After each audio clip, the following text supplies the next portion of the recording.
Make co-host. Got it. Okay.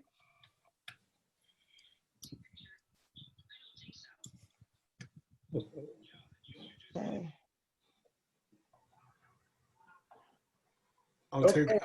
I'll follow the waiting room, Mike, and Okay. questions. Hi, everybody. We're going to get started now. We are up to 35 participants and people are still piling in the door. My name is Mike Swayze. I'm along with Larry Minikis. We are co-chairs of the Fire and Environment Working Group, which is an action committee of the Marine Conservation League. Marine Conservation League is dedicated to preserving and protecting Marin's environment through careful study and advocacy. And we do that through 5 issue committees: our Parks and Open Space Committee, Land Use and Transportation, Climate Action Working Group, Ag Lands, and the newest baby Fire and Environment Working Group. We meet monthly and we feature guest speakers, updates, discussion, often leading to policy development and advocacy. We are a volunteer organization, so we need your support. If you like what you see today, I really encourage you to join MCL. And you can do that by going to marineconservationleague.org and pushing the donate button. So today we have some very talented guest speakers who are going to talk about the Community Wildfire Protection Plan for Marin County. And this is the revise. The original was completed about 5 years ago. And so let me tell you so the countywide Wildfire Protection Plan is a kind of a baseline document that identifies everything that needs to be done in terms of wildfire prevention. And it's a really key document for all the good work that gets done in the county. And I'll let our speakers really address the greater detail of that. So without much further ado, so we'll have a presentation, should be about 30 or 40 minutes, and then we'll have questions. I think how we'd like to do it, given the large number of people, is if you have a question, to put it in the chat box, and Larry will read the question to our speakers. And let me first introduce Christie Neill.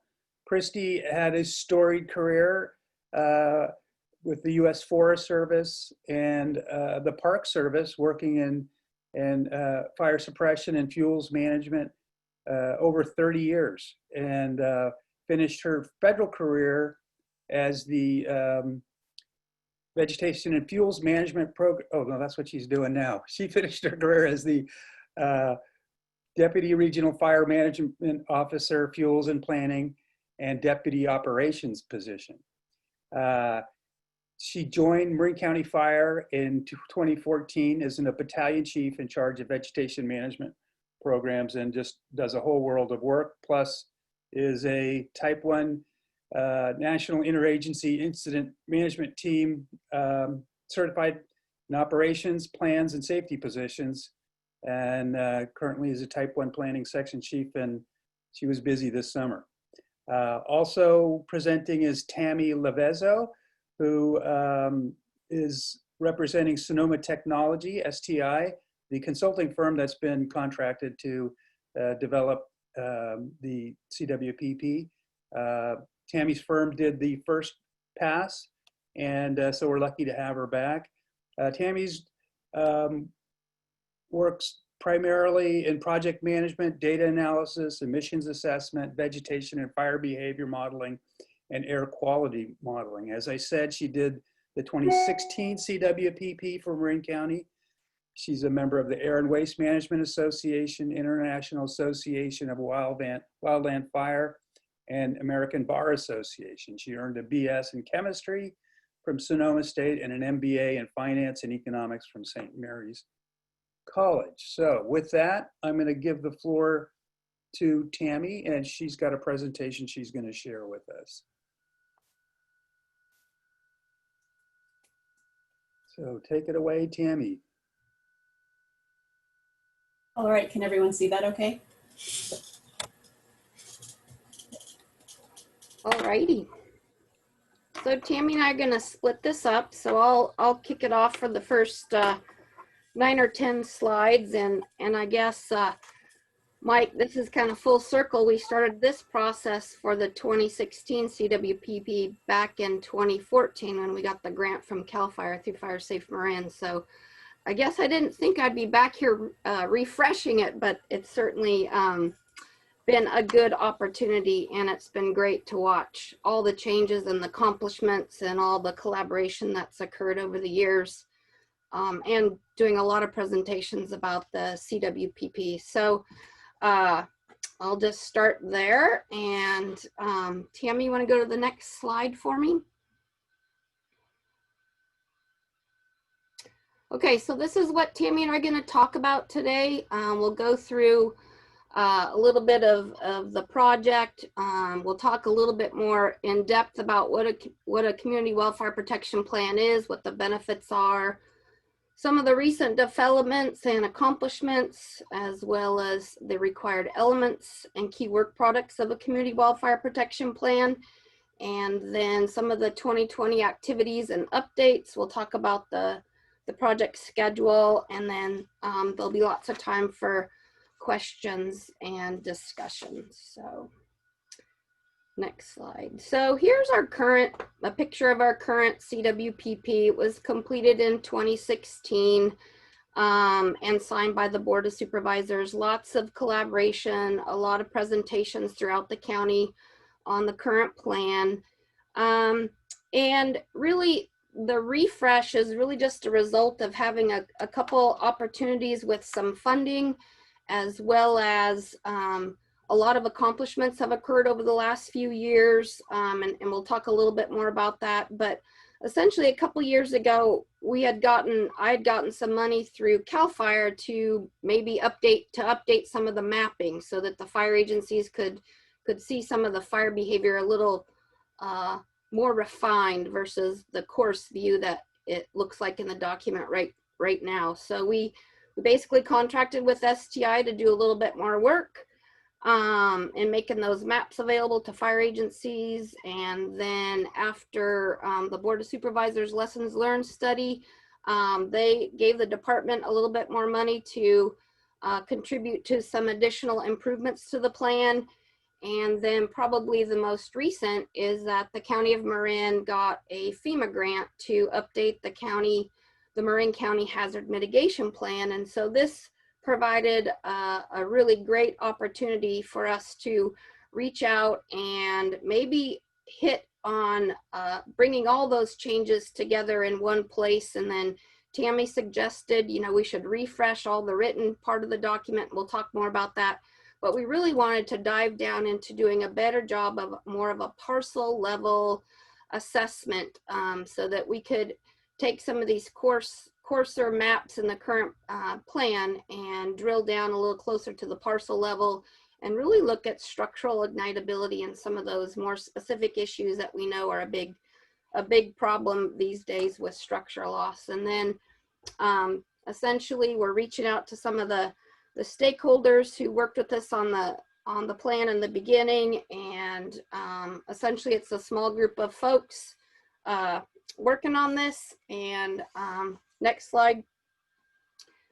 So that's kind of where we're starting off. So I guess, certainly the last few fire seasons have been pretty historical. Certainly after the 2017 North Bay fires, those were the most deadly and most destructive in recorded history. Lives lost, thousands of structures lost. And then 2018, we got another round of several large destructive fires in the state, more structure loss, more human life loss. It's every year we seem to break another record. And then here we are in 2020, where we've got 2.4 million acres have burned in the state. Again, additional structure loss, and you know, and it's not over yet. We're still just coming into the windy part of the season where we in Marin experience our worst conditions. And then obviously all this time, you know, we know that there's been a huge emphasis on pre-fire planning and public preparedness all around the state, and particularly here in Marin. And part of that comes through guidance provided in the CWPP.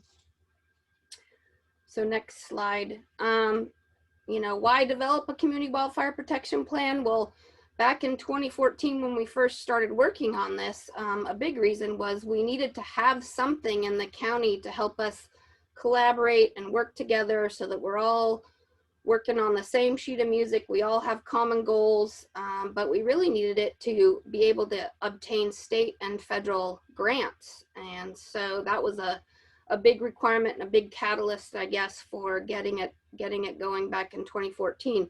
And one of the great things that the CWPP has done and continues to do is provide that mechanism for collaboratively identifying concerns and setting priorities on how we reduce risk to communities, and certainly in how we collaborate and work together on mitigating strategies for fire hazard reduction projects. And then these community wildfire protection plans were authorized and defined in the Healthy Forest Restoration Act back in 2003. And so that's kind of the guidance that we use in the pieces and parts of the CWPP. We're following that guidance, just as many other counties. And we did our CWPP on a countywide basis, whereas certainly it could be drilled down to a city, a smaller town. It could be, geographically, it doesn't really matter, but we chose to, for the benefits of the entire county, is to have one countywide CWPP. And certainly there's other opportunities to drill down and have a smaller subset of wildfire protection plans. And a couple places have done that in Marin. So next slide. Some of the benefits of this, of the recent developments, essentially, I talked a little bit about the Board of Supervisors lessons learned study after the North Bay fires. We had the civil grand jury report. We have had the passage of Measure C, which also formed the Marin Wildfire Prevention Authority. We've seen a lot of work get done using the CWPP over the last several years, increased numbers of inspections. Certainly it's kind of been the plan to help us emphasize our emergency preparedness as a county, increased number of fire-wise communities. We've had a huge amount of outreach and training focused on home hardening, flammable plants, defensible space, development of, there have been a few local scale CWPPs, and certainly as we move forward, the development of the Marin Wildfire Protection Authority priorities. But there's been a ton of work done through all of our partners, you know, Fire Safe Marin being a huge part of that, and helping with that outreach and education, Firewise communities, all that. So we've banded together. There's been a lot of work done, and I think it makes a good case for needing to update and kind of just refresh the existing document. Next slide. So some of the recent developments and accomplishments, I touched on this a little bit, is we have the Marin Wildfire Protection Authority, which has many priorities. It as well now provides a funding source, which we haven't had in the past necessarily. We've relied on grants or extra funds here and there to piecemeal things together. So the MWPA actually helps provide basically a shot in the arm, and certainly those priorities are improvements to alert and warning systems, evacuation systems, vegetation management for fire hazard reduction, a grant program, public education, defensible space and home hardening evaluations, and then certainly the ability for local efforts to work on wildfire prevention mitigation measures, and then our new good partnership with ecologically sound practices groups. And so we've had a lot of things have changed just recently in the last year. So we really do need to update it and kind of bring it all together. A lot of the MWPA looked back, they looked towards the CWPP for that countywide guidance. So it's a perfect tie. And so we'll move on a little bit more about what the elements of a community wildfire protection plan are. A lot of collaboration is required when we pulled together these CWPPs. There were a number of public meetings in the past, and we're trying to do some of that through Zoom meetings now with our collaborators to coordinate some more. But prioritized fuel reduction is a big element, a required element of the community wildfire protection plan, as well as the ability to treat structural ignitability.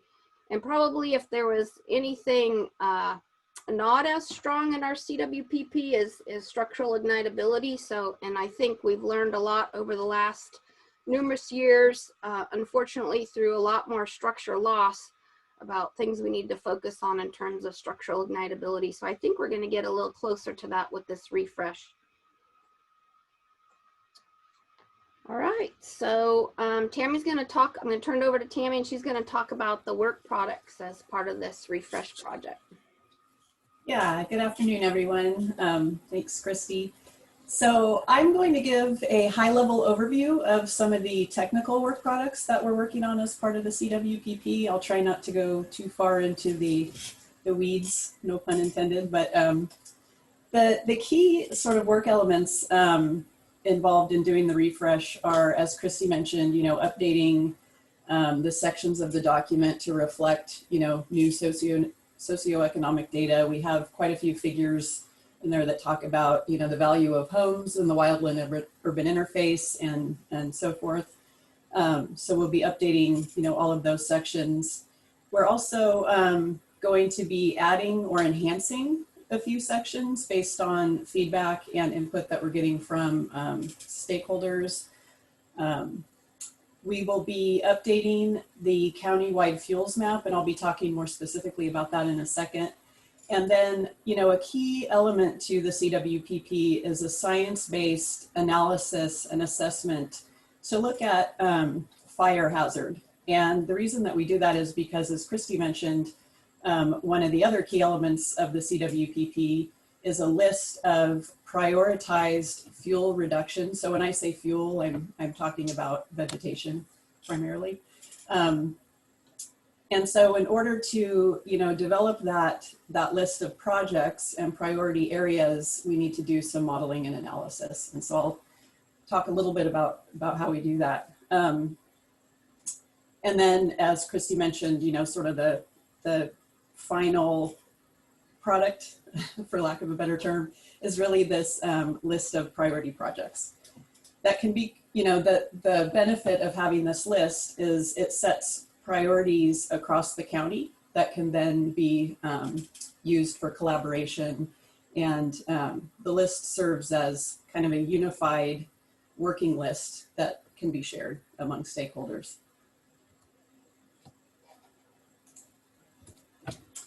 So I mentioned that we're going to be doing an updated fuels map. So what is a fuels map? Well, in order to do fire behavior potential modeling, you need to prepare basically a representation of the landscape. And then that's used as input into a fire behavior model. We use FlamMap, but there are many others out there. And a fuels map is basically several different map layers that characterize the landscape. And so there are map layers that have elevation, slope, aspect. The fuel model is actually a representation of the vegetation, both on the ground and in the trees, the canopy. And the reason that we wanted to do the updated fuel map is because an effort was recently underway, and I'll talk about this in a second, to collect updated vegetation and LiDAR data. LiDAR data, without going into too much detail, gives you information about the structure of the forest and trees. And when that's combined with information about the vegetation on the ground, you can develop your fuel model map input. And so this is work that we've recently completed. This is actually a working draft. We're still doing quality assurance on this fuel model map, but this is basically what it looks like. And so I mentioned the data that we used was based on an effort by the Golden Gate National Parks Conservancy to essentially gather ground vegetation information and LiDAR, as I mentioned. And then in order to run a fire behavior model, you have to develop what are called fuel models, which basically is a vegetation representation of what's on the ground. They're kind of complicated. There's a whole field of science on developing them, but it's a representation of the vegetation on the ground needed in order to run the fuel model. And the way that we get to the fuel model is you take the vegetation classes from the ground and you have to create a crosswalk that matches those to the fuel model classes. And this is work that we recently completed. We worked with a professor out of Cal Poly, Dr. Dykus. He's a fire ecologist and a fuel model specialist. And so he helped us with that portion of the project. And as I mentioned, we're currently validating the preliminary results, which actually look quite good. So once we've got the fuel model map, then we can run a fire behavior model and perform a fire hazard assessment. And the reason, as I mentioned earlier, that we want to do this is because it helps to identify areas with the greatest likelihood of burning if there was an ignition. And in assessing these areas, it can help establish priority areas where fuel reduction projects might occur. So this looks very complicated, but I'm going to give the high level overview here. So performing a fire hazard assessment is a multi-step process. And generally, you prepare your base maps. So these are things like population density, wildland urban interface boundaries. As you all know, a lot of homes in Marin are in the wildland urban interface, which creates challenges in terms of fighting fires and maintaining defensible space and whatnot around those structures. So we prepare a map of the wildland urban interface boundaries, population density, and then other base map features like roadways and highways and that kind of thing. And then step 2, as I already talked about, we prepare the vegetation fuel model data that gets fed into the fire behavior model. Step 3, you have to acquire and prepare local weather data. So this gives you information about the moisture of the fuels. So how, wet are the fuels, the vegetation, as well as information about wind speed and wind direction.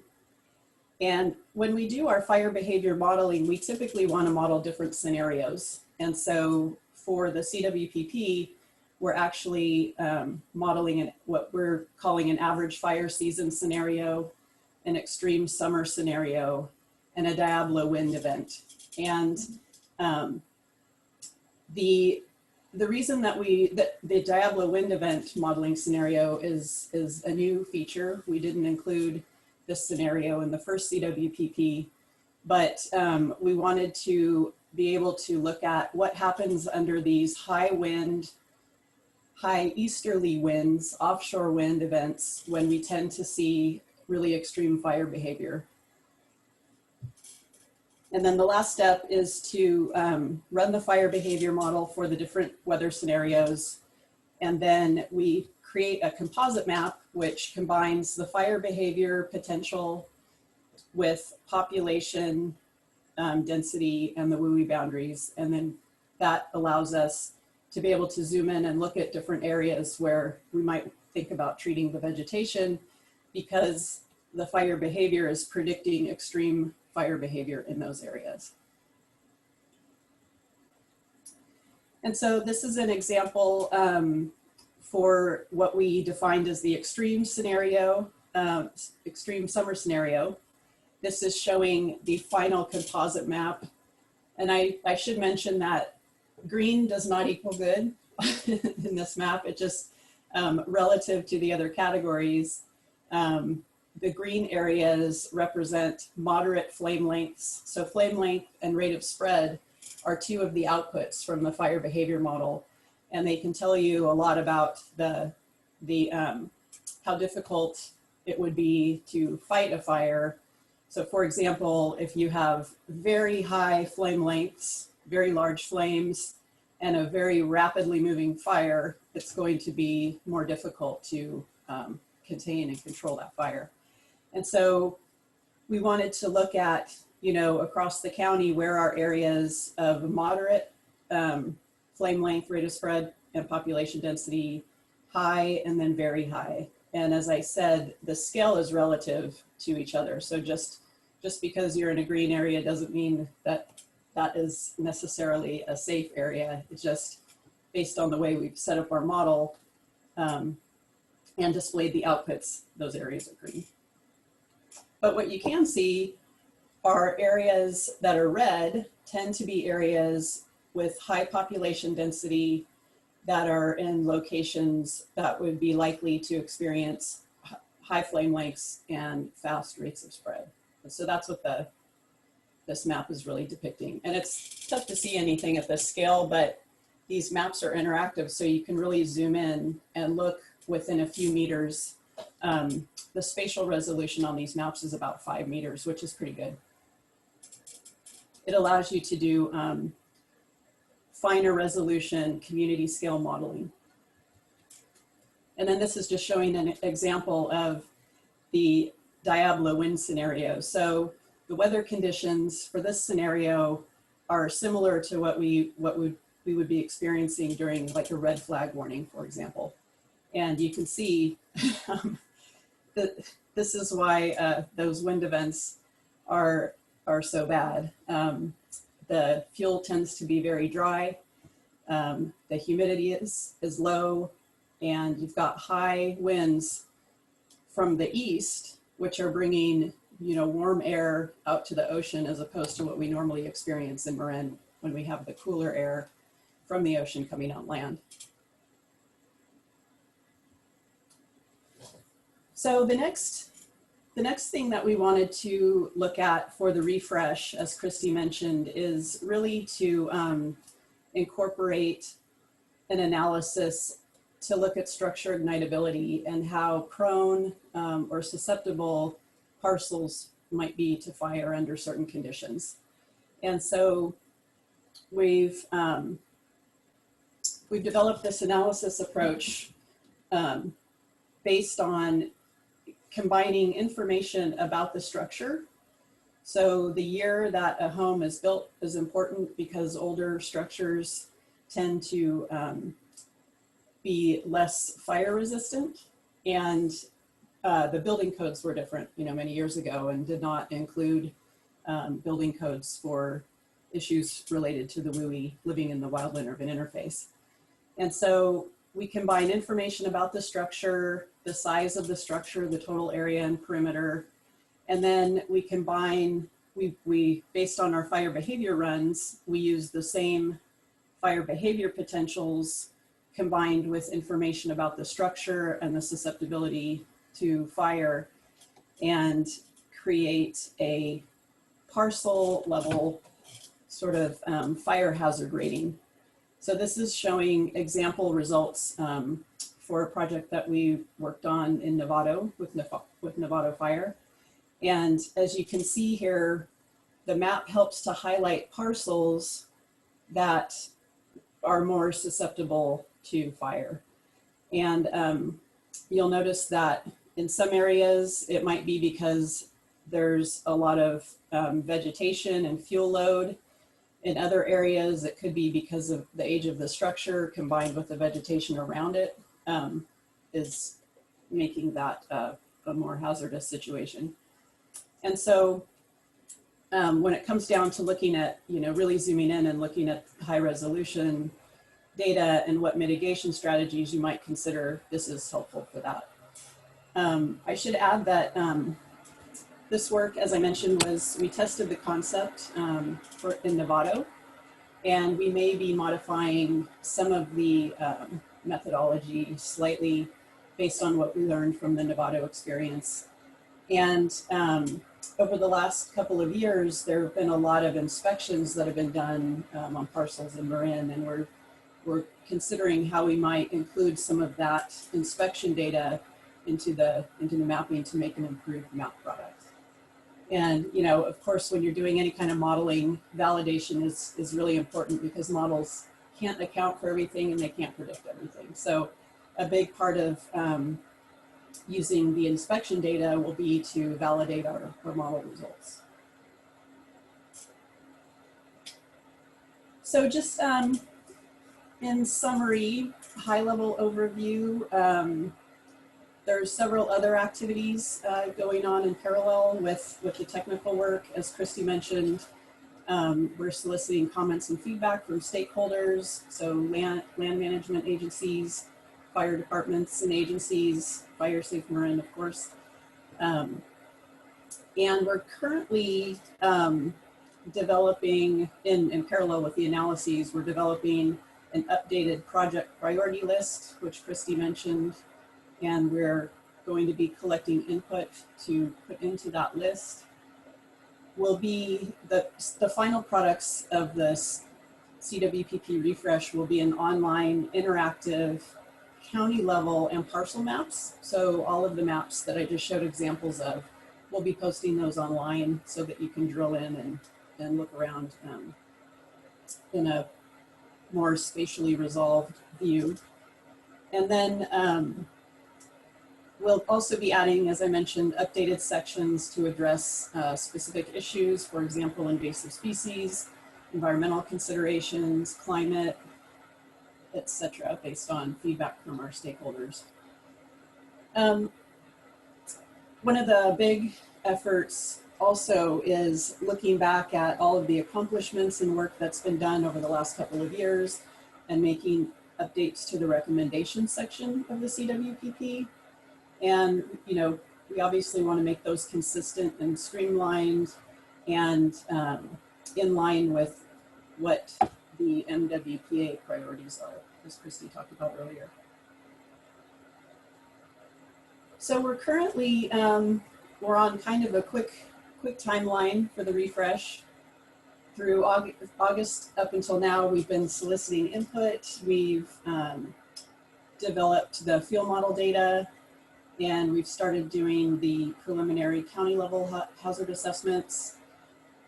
In October, we're going to really be focused on getting the parcel level hazard assessment wrapped up, and then preparing the draft CWPP document, planning to deliver the final document in November.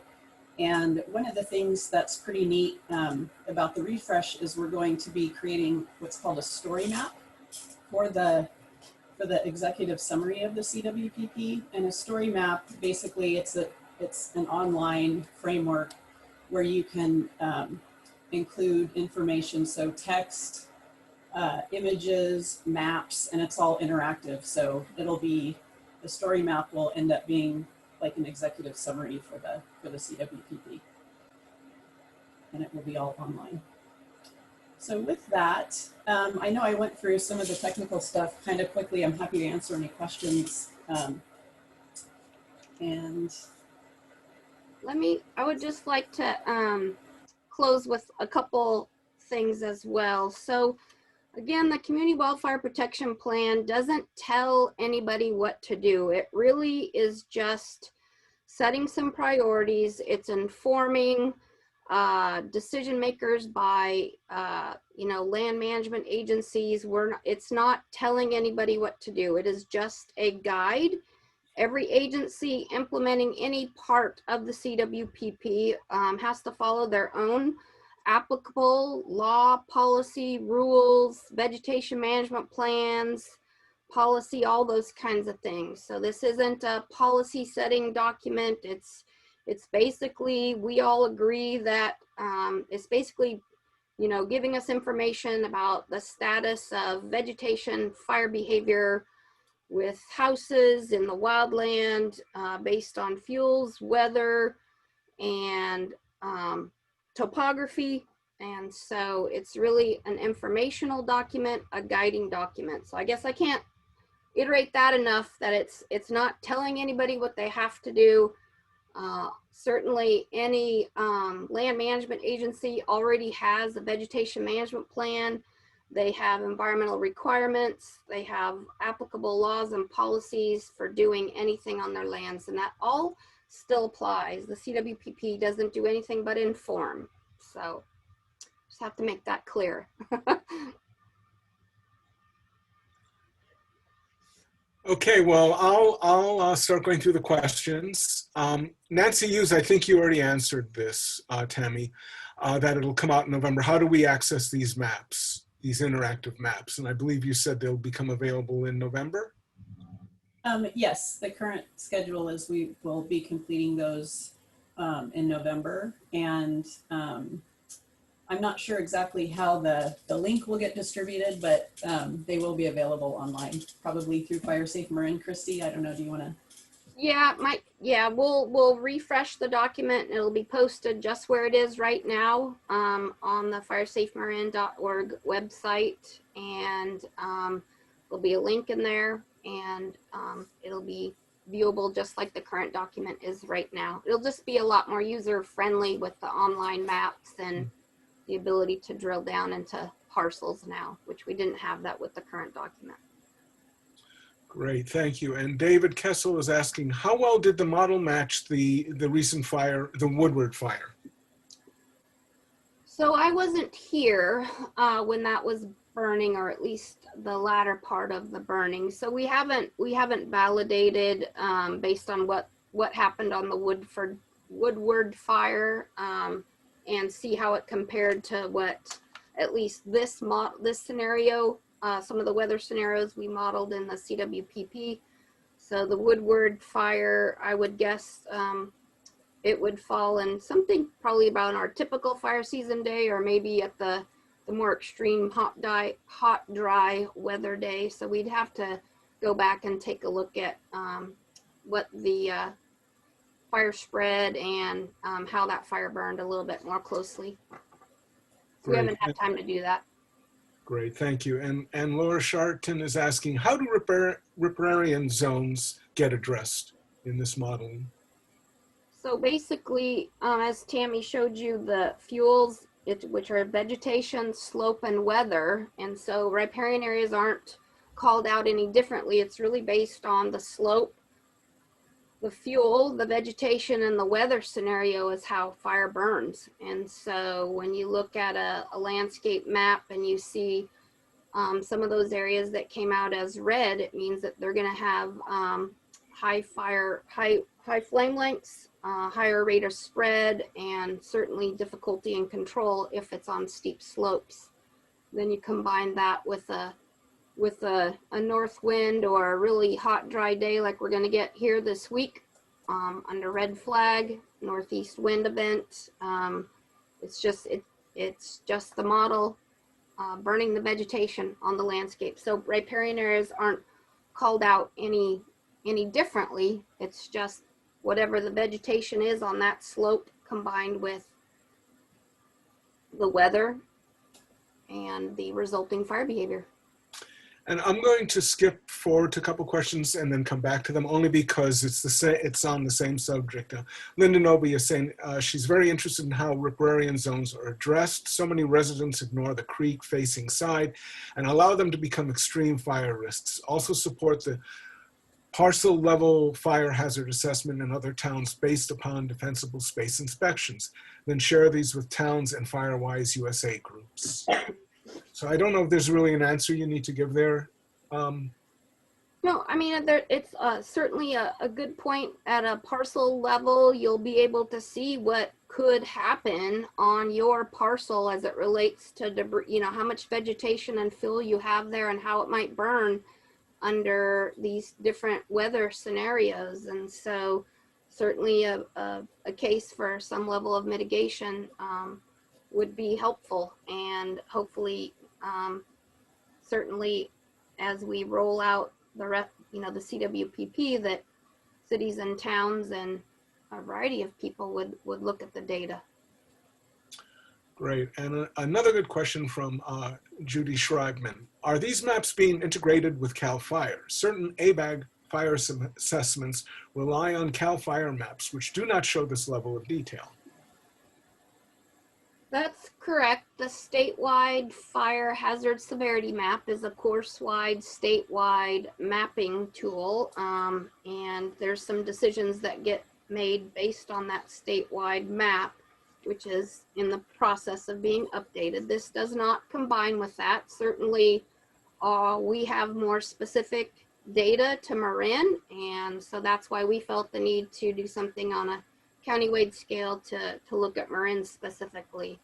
But it doesn't, it could be used to inform the statewide mapping efforts, but I guess ours is more local and specific to Marin.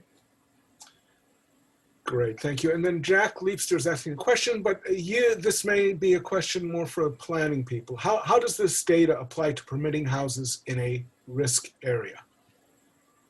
Basically, it could just be used to inform. It doesn't apply to anything related to permitting. Not to say that it couldn't be looked at in the future by county officials if they wanted to, but right now it does not. Right, thank you.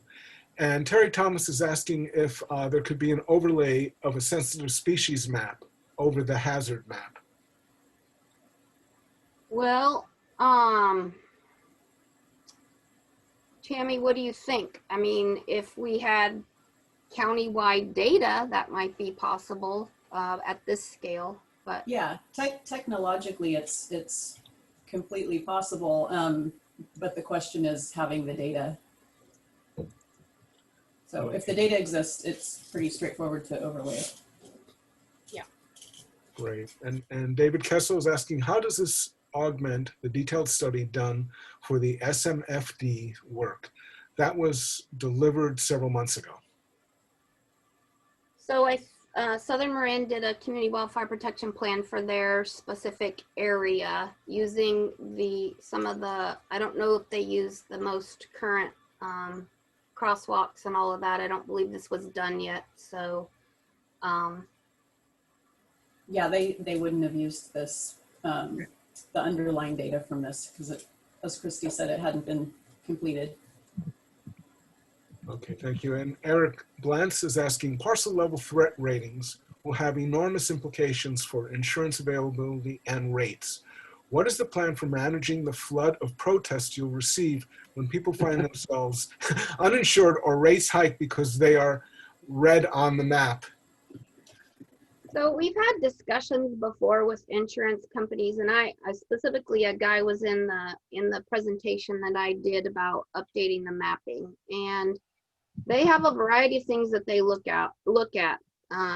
Would they look at this? Maybe, but this is not their determining way in how they decide who's going to get insurance or not. I'm not saying that, I mean, they're already way beyond, or they're looking at a lot of stuff right now. And so it's, I don't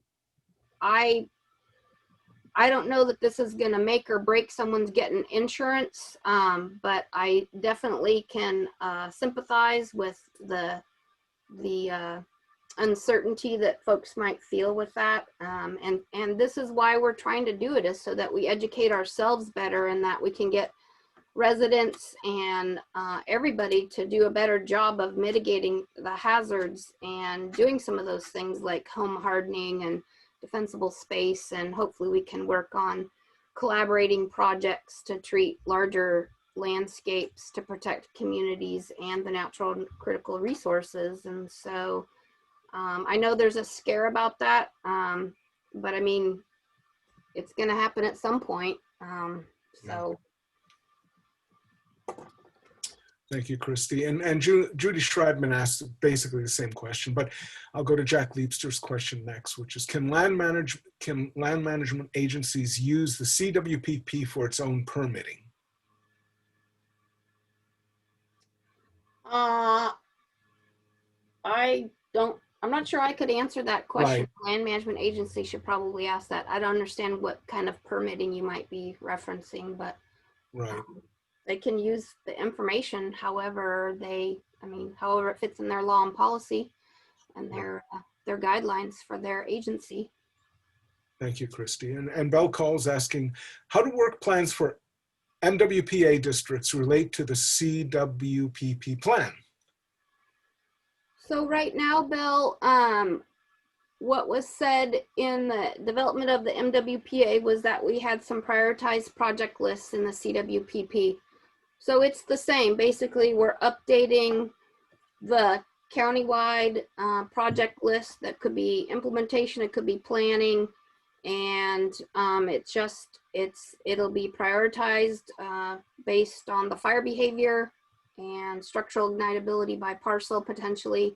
We're trying to figure out how that's all gonna tie together, but it would be the same way. I mean, this is just an umbrella list of projects and plans that could be completed based on the recommendations of the CWPP, and the MWPA could reference these, certainly, or pull some of these projects into their work plans. It's up to the agencies and how that would work out. This is just informing. It's just the big umbrella list of projects.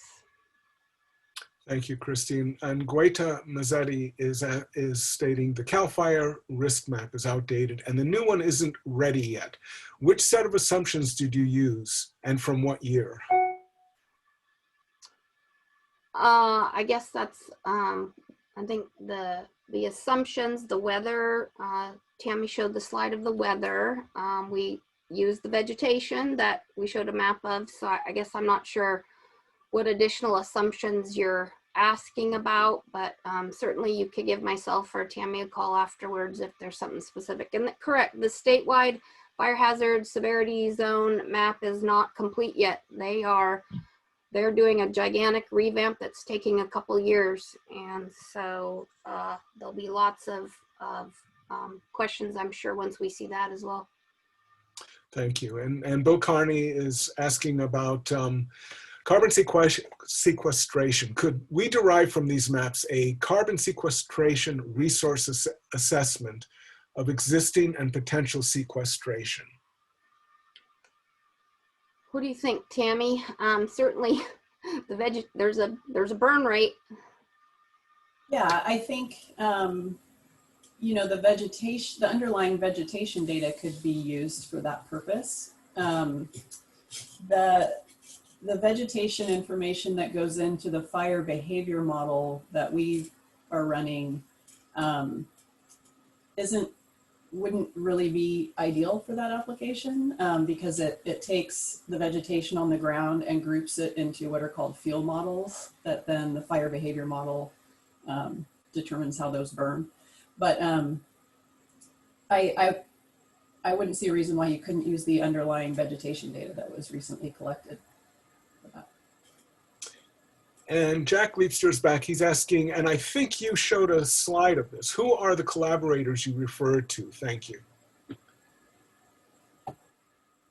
So we had a list of, we have fire agencies, land management agencies, we have Fire Safe Marin, state parks, national parks, you as MCL. So essentially, does that answer your question, Jack? Yeah. Okay, good. Okay, are you measuring, and then Bell Cole, are you measuring carbon emissions as part of the evaluation? We're not, go ahead, Christie. No, go ahead, we haven't run that. I was going to say, yeah, no, we're not looking at emissions, although it could be done, but it's not part of this effort. Okay, great. And Eric Blantz is asking, will defensible space inspections focus on high threat parcels going forward?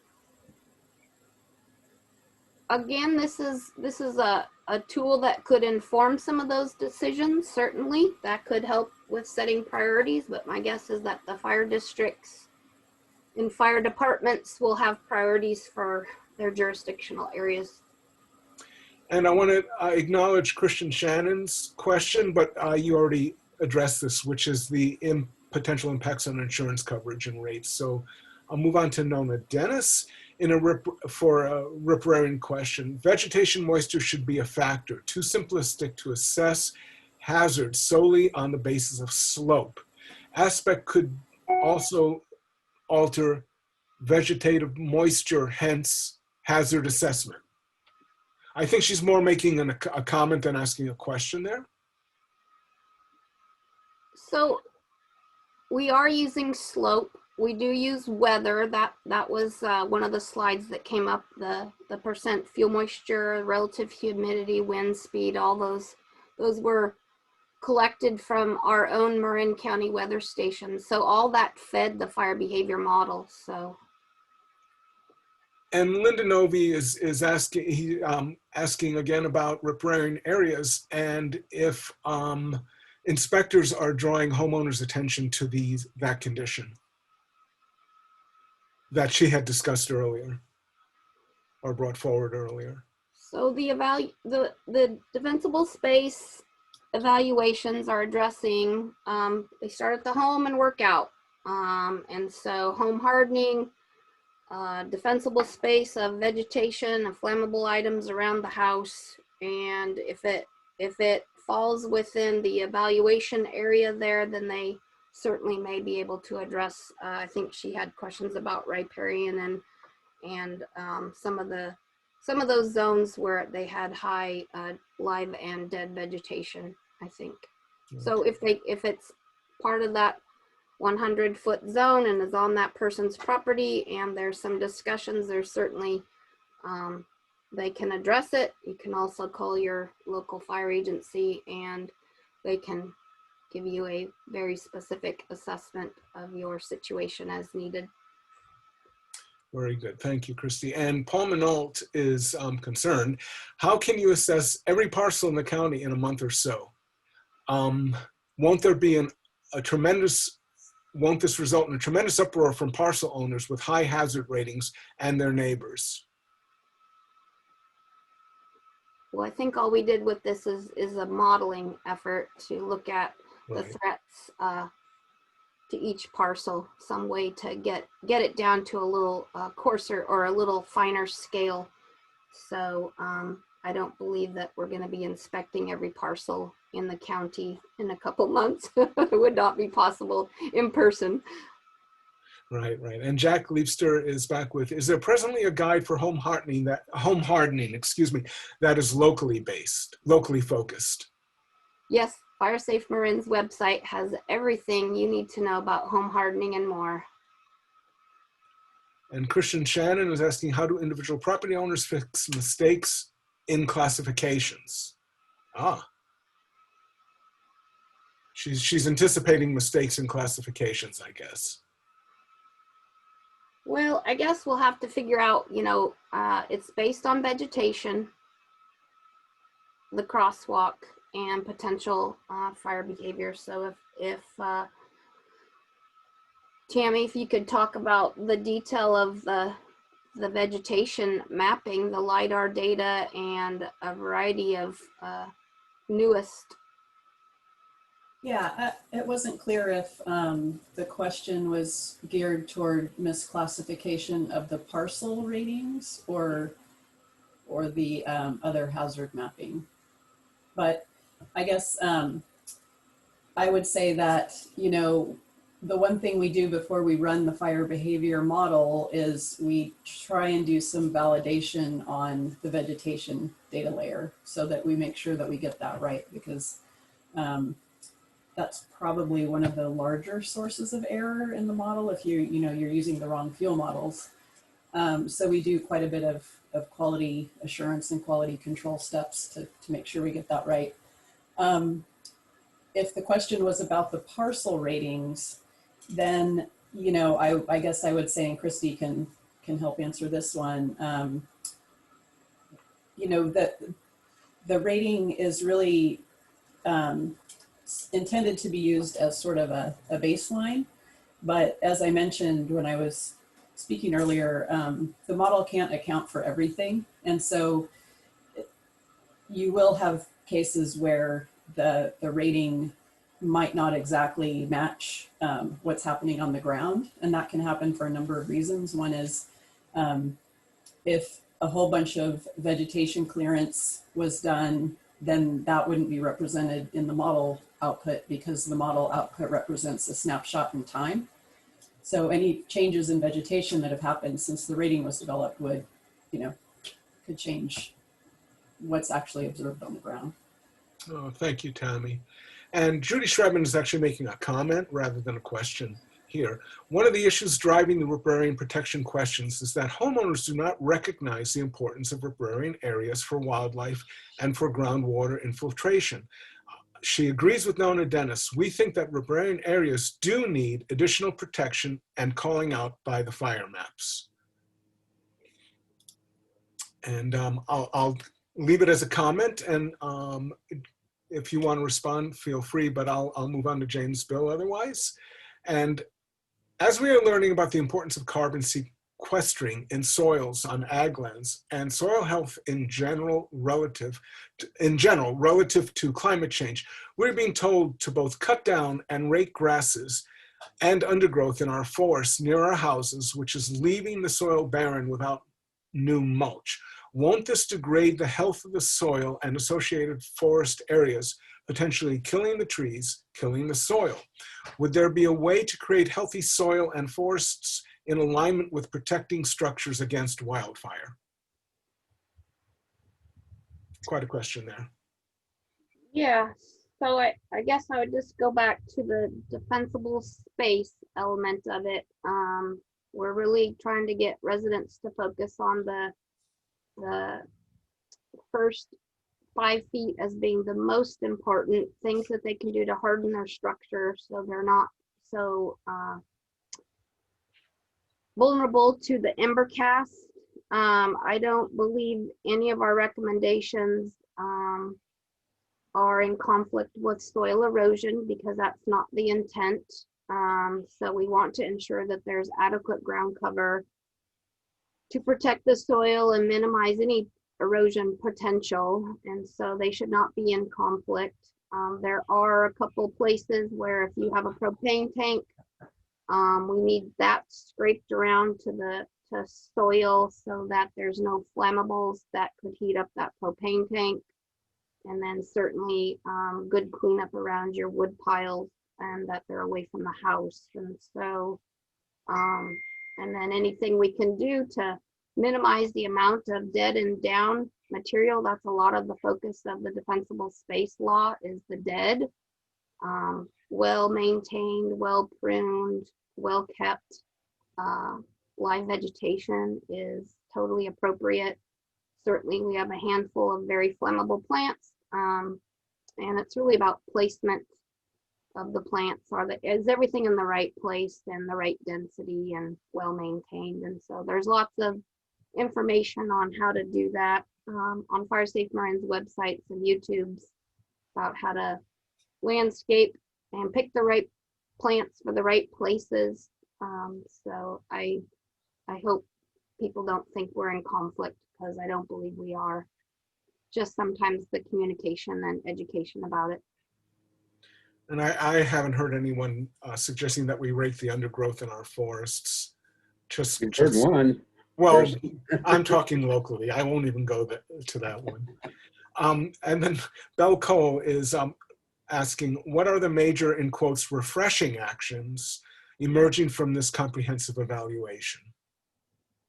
The refreshing was going through the entire document and like Tami noted, the written document and refreshing any of the data.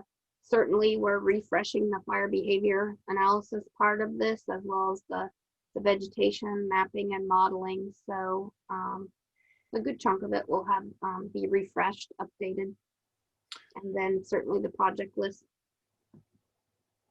Thank you, Christie. The next three remarks are from Laura Lovett, Judy Schreibman, and Kristen Shannon, and I'll read them in order. They're not questions. Riparian areas have greater moisture and can affect, this is from Laura, riparian areas can have greater moisture and can have an effect on fire behavior, including stopping it. This is a key oversight in her opinion. And Judy Schreibman is saying, removing live veg from riparian areas will result in erosion and other serious consequences. And then Christian Shannon is saying, my neighbors are already seeing mistakes in so-called, quote, inspections. And then I'll read Laura Charlton's comment here. Beware of treatment of any riparian area that goes into the Clean Water Act issues. If too much vegetation is removed and creek resources are impacted, downstream flooding, sediment pollution impacting aquatic species, as well as impacts to most bird species that nest in riparian areas, counties should consider rezoning to allow larger properties to have goats, sheep, and camelids and fenced out of riparian areas. Using fossil fuels to manage vegetation, quote, fuel loads is counterproductive in reducing carbon emissions. Biomass should be processed on site whenever possible. I don't know if you have a comment there, but I can continue. David Kessel says, will the results and maps include the key items on structures such as year built, square feet, that will allow a parcel owner to confirm that the data is accurate?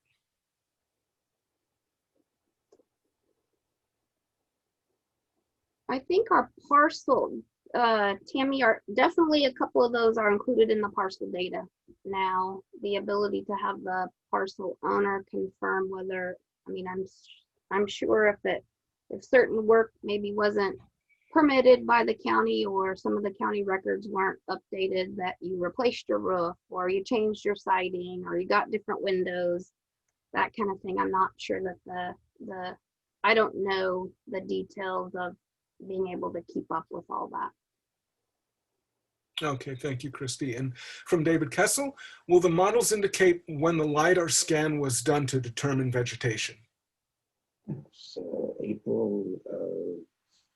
Tami, the LiDAR was done in 2018 or 19. 2018, I believe. Okay, thank you. Bonnie Morse is stating as follows: removing established trees and vegetation. I am continuing to hear, most recently from a staff member of a native plant nursery, of people being asked to remove live and established vegetation. Who do these people go to if they would like a second opinion? One of the people this nursery person said was asked to remove vegetation was a widower asked to remove his deceased wife's garden with native plants and mature plants like camellias. So it sounds like there's education that needs to be done.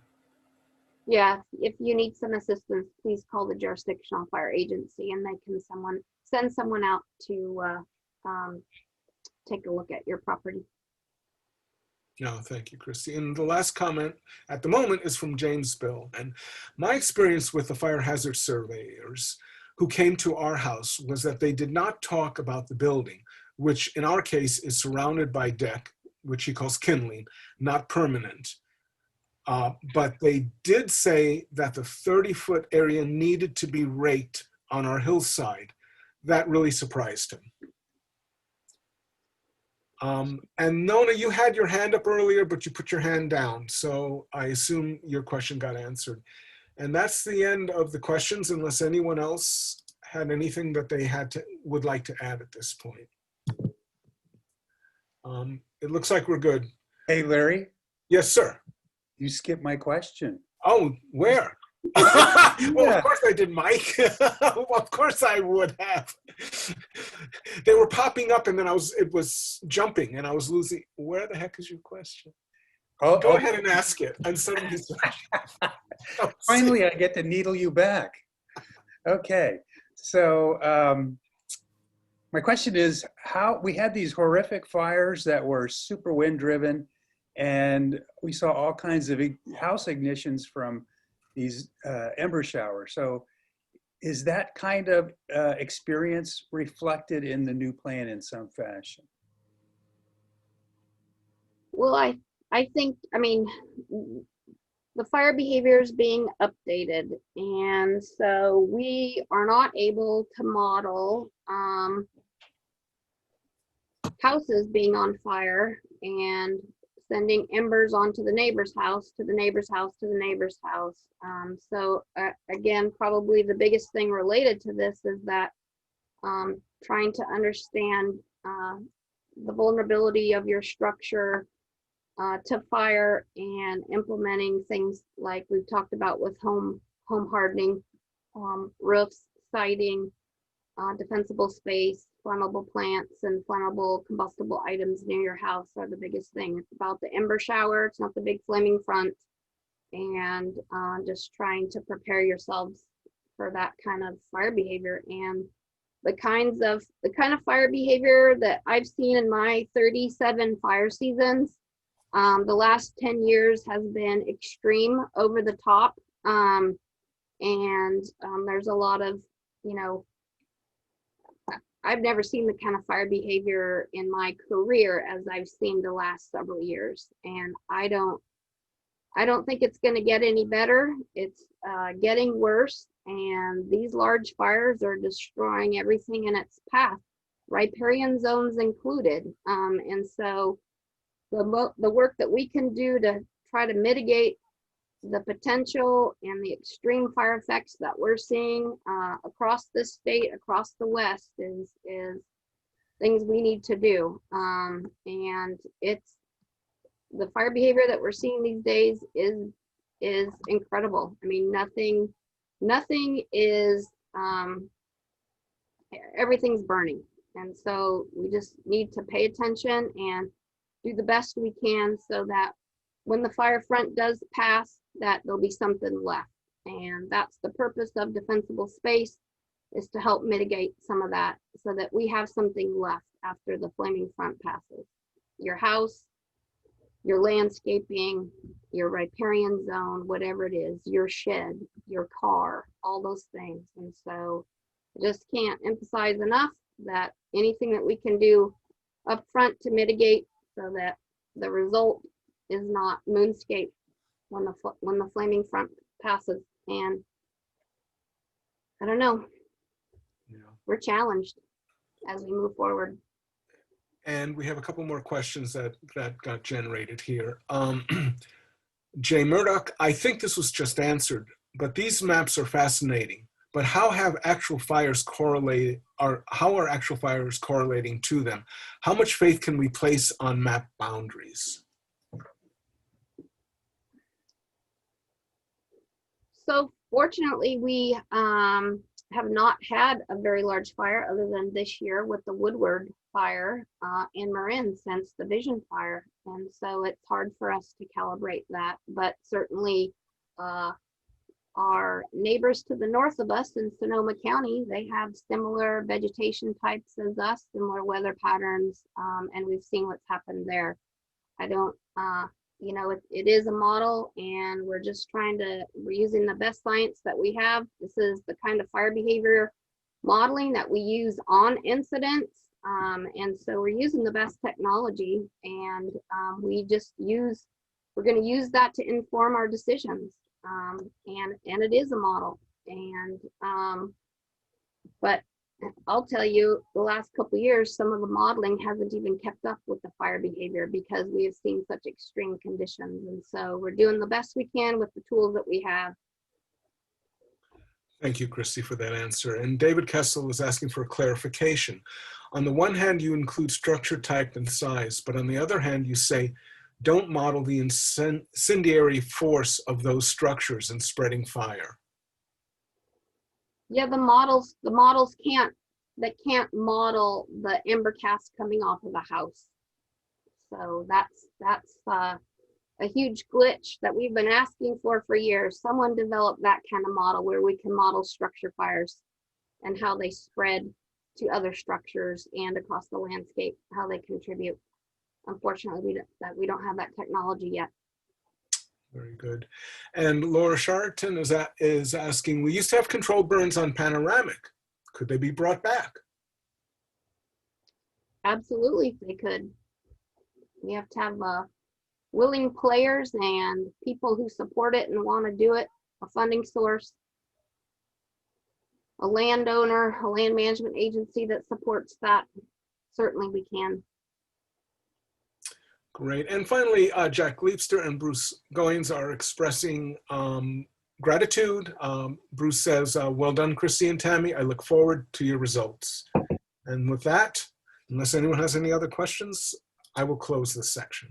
Hey, Larry, I got a couple comments. Yes, sir. Of course. One is, I hear a lot of concern for habitat, both endangered species and for riparian habitats, aquatic habitats.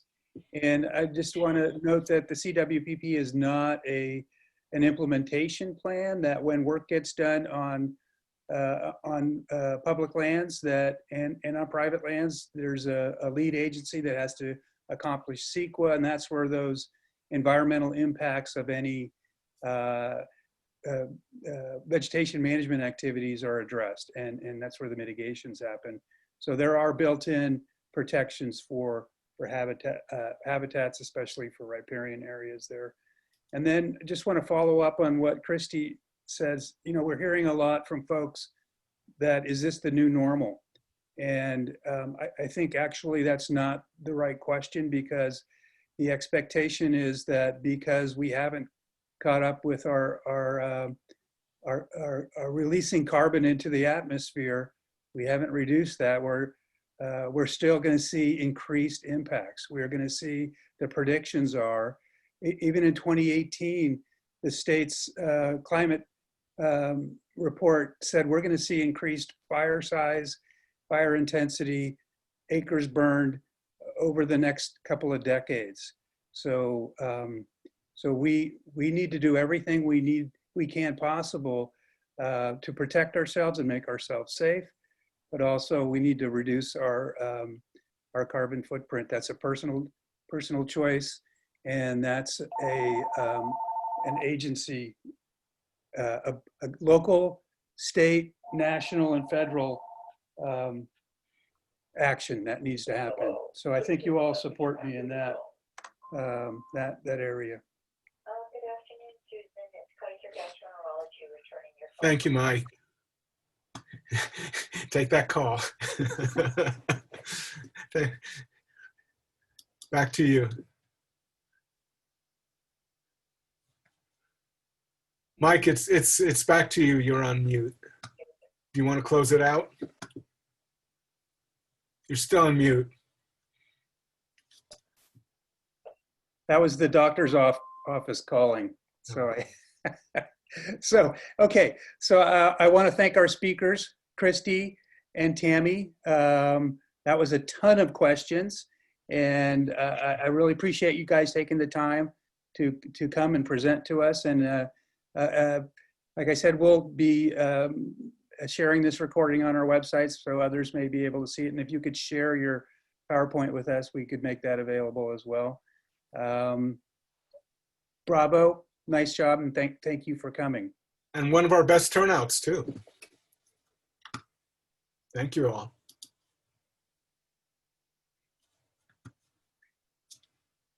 Take care, everyone. Enjoy the rest of your day.